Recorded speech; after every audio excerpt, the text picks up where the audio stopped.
Ayun na yung saging. O, may puso na naman yung isa, guys. Tapos ayun yung isa, oh. Alam niyo po ba kung anong klaseng saging ito? Anong tawag dito? So, ayun. Likod ng bahay namin. May tumubo pang papaya dun, oh.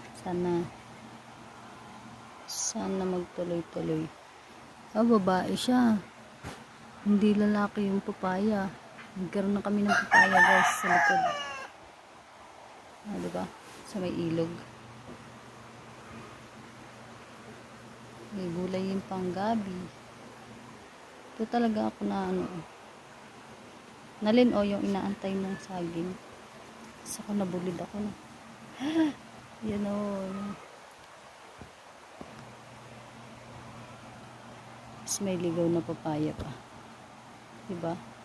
Ayan, may